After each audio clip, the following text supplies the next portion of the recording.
Universal just announced to their team members that Poseidon's Fury will be officially closing on May 10th, with its last day of operation on May 9th. This has been rumored for years now, but it's also a strange announcement for several reasons. In this video, I'll be going over what might have happened, and what may be coming to this area in the future. First, let's discuss why this is so weird.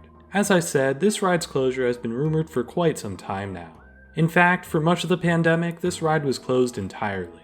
Within the 2 years it was closed, many people, myself included, expected this ride to be rethemed rather than reopened. That was theorized even more when work walls appeared in late 2021. Shockingly though, the ride was given a new coat of paint and reopened in early 2022.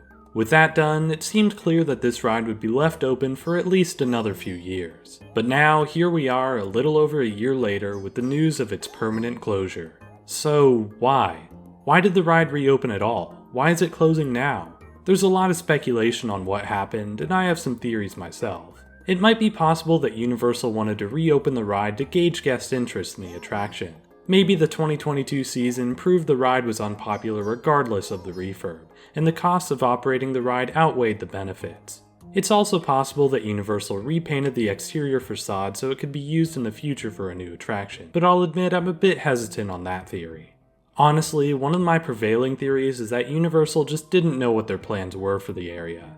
We saw how Kids Zone went from having work walls up, to them being removed, to DreamWorks stuff being added, and back to work walls being put up recently for the land's removal.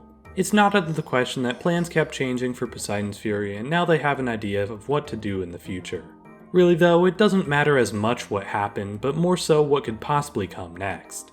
There's two major options here, considering the space. In case you weren't aware, the Lost Continent used to be made up of two different attractions, Poseidon's Fury and the Eighth Voyage of Sinbad. The latter closed back in 2018, so with Poseidon's Fury joining it this year, it makes sense to just go ahead and replace the whole land. There are some questions about Mythos and other locations, but I think as a whole the pros outweigh the cons here. So what could replace this area? One option is Lord of the Rings, which has had some rumors for quite a while now. Universal has reportedly been after the theme park rights for this franchise for quite some time, but even if they were able to snatch it, I don't think this is the way to do it. Epic Universe has a huge space dedicated to expansion, and I think a full Lord of the Rings area there makes all the sense in the world. It's an adult-focused IP that could draw a whole new crowd of people to the park, and not to mention, it's just a lot more land to work with. In the end, I'd expect this outcome to be more likely at Epic Universe. For Islands of Adventure though, there's one franchise that everyone is thinking about. The Legend of Zelda may seem a bit obvious, but it just makes all the sense in the world. Mario is coming to Epic Universe when it opens in 2025, and with Universal owning the theme park rights to Nintendo characters, it makes sense to replace this area with one of their most popular franchises. It also spreads the Nintendo IP across 3 parks, rather than bunching them all up over at Epic Universe. In my opinion, Zelda would make a ton of sense and be a really engaging new land for guests. There are some potential questions that come with that land though. Could the Lost Continent stay mostly the same, or will it be torn down and rethemed entirely?